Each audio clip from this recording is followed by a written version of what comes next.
ایک صاحب کو انگور بہت پسند تھے۔ صبح اپنی فیکٹری جاتے ہوئے انہیں راستے میں اچھے انگور نظر آئے۔ انہوں نے گاڑی روکی اور 2 کلو انگور خرید کر نوکر کے ہاتھ گھر بھجوا دیے اور خود اپنی تجارت پر چلے گئے۔ دوپہر کو کھانے کے لیے واپس گھر آئے۔ دسترخوان پر سب کچھ موجود تھا مگر انگور غائب تھے۔ انہوں نے انگوروں کا پوچھا۔ گھر والوں نے بتایا کہ وہ تو بچوں نے کھا لیے، کچھ ہم نے چکھ لیے۔ معمولی واقعہ تھا مگر بعض معمولی جھٹکے انسان کو بہت اونچا کر دیتے ہیں اور اس کے دل کے تالے کھول دیتے ہیں۔ وہ صاحب فوراً دسترخوان سے اٹھے، اپنی تجوری کھولی، نوٹوں کی بہت سی گڈیاں نکال کر بیگ میں ڈالیں اور گھر سے نکل گئے۔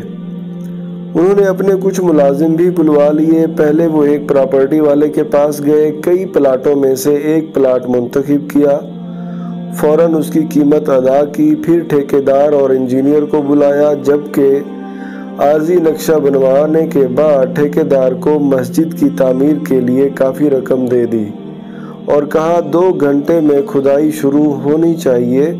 وہ یہ سب کام اس طرح تیزی سے کر رہے تھے جیسے آج مغرب کی اذان تک ان کی زندگی باقی ہو۔ ان کاموں میں ہفتے اور مہینے لگ جاتے ہیں مگر جب دل میں اخلاص کی قوت ہو، ہاتھ بخل اور کنجوسی سے آزاد ہو تو مہینوں کے کام منٹوں میں ہو جاتے ہیں۔ یہی صورتحال تاجر صاحب کے ساتھ بھی ہوئی۔ اخلاص اور شوق کی طاقت نے چند گھنٹوں میں سارے کام کرا دیے۔ بہترین موقع کا پلاٹ بھی مل گیا، اچھا انجینئر اور اچھا ٹھیکیدار بھی ہاتھ آ گیا اور مغرب کی اذان سے پہلے پہلے کھدائی اور تعمیر کا کام بھی شروع ہو چکا تھا۔ شام کو وہ صاحب واپس گھر آئے تو گھر والوں نے پوچھا کہ آج آپ نے کھانا چھوڑ کر کہاں چلے گئے تھے؟ کہنے لگے اپنے اصلی گھر اور اصلی رہائش گاہ کا انتظام کرنے اور وہاں کھانے پینے کا نظام بنانے گیا تھا۔ الحمدللہ سارا انتظام ہو چکا ہے، اب سکون سے مر سکتا ہوں۔ آپ لوگوں نے تو میری زندگی میں ہی انگور کے 4 دانے میرے لیے چھوڑنا گوارا نہ کیے اور میں اپنا سب کچھ آپ لوگوں کے لیے چھوڑ کر جا رہا تھا۔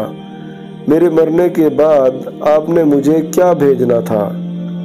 اس لیے اب میں نے خود ہی اپنے مال کا ایک بڑا حصہ اپنے لیے آگے بھیج دیا ہے۔